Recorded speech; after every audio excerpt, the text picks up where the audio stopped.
বিরতির পর।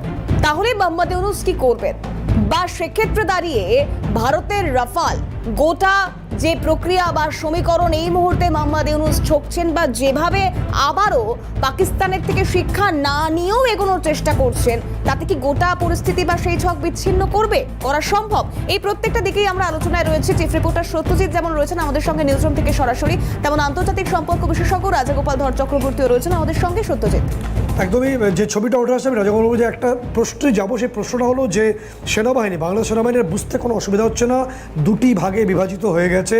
একটি অংশ তারা ফজলুর রহমানের নেতৃত্বে ভারতকে কার্যত চমকাচ্ছে, ভারতকে রক্তচক্ষু দেখাচ্ছে, এবং তারা কয়েকটা ট্রেনিং এয়ারক্রাফট এনে ওই লালমনিরহাটে তারা বলছে যে তারা চিকেন নেক দখল করবে। পরিবর্তে আমাদের কাছে ছবি এসছে, তথ্য এসছে যে ফেনী ট্র্যাকের থেকে আমাদের সিবিজির দূরত্ব মাত্র 22 কিলোমিটার, যে সিবিজি করাচি পোর্টকে একেবারে ধ্বংস করে দিয়ে এসছে। সেই সিবিজি যদি বাংলাদেশে আশেপাশেও যায়, এন্টায়ার বাংলাদেশে কোলাপস হয়ে যাবে। যেখানে রাজাবাবুর যে প্রশ্নটা আসছে যে গত রাত থেকে বাংলাদেশের ঢাকা জুড়ে সেখানে প্রচুর চেকিং গেট করে একে একে জঙ্গিদের গ্রেপ্তার করা হচ্ছে, সেনাবাহিনীর একটা অংশ করছে, এবং সেখানে গাজী সালাউদ্দিন তানভীরকে নজরবন্দি করা হচ্ছে। এনসিপি এক নির্দিষ্টভাবে জাতীয় নাগরিক পার্টির সদস্য ছিল, ইউনূস ঘনিষ্ঠ।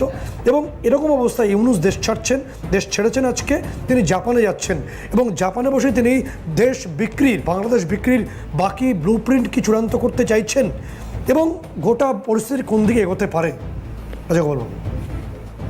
হ্যাঁ, দেখুন, বাংলাদেশে যে অবস্থাটা চলছে সেখানে আর্মি যদি একটা কনসলিডেটেড স্ট্যান্ড যদি রাখতে পারতো তাহলে, এবং আর্মির যদি একটা অ্যাম্বিশন গড়া পড়তো যে তারা প্রধানমন্ত্রী হতে চায় ইত্যাদি, দেশকে শাসন করতে চায়, তাহলে অনেক দিনই এই জিনিসটা ঘটে যেত।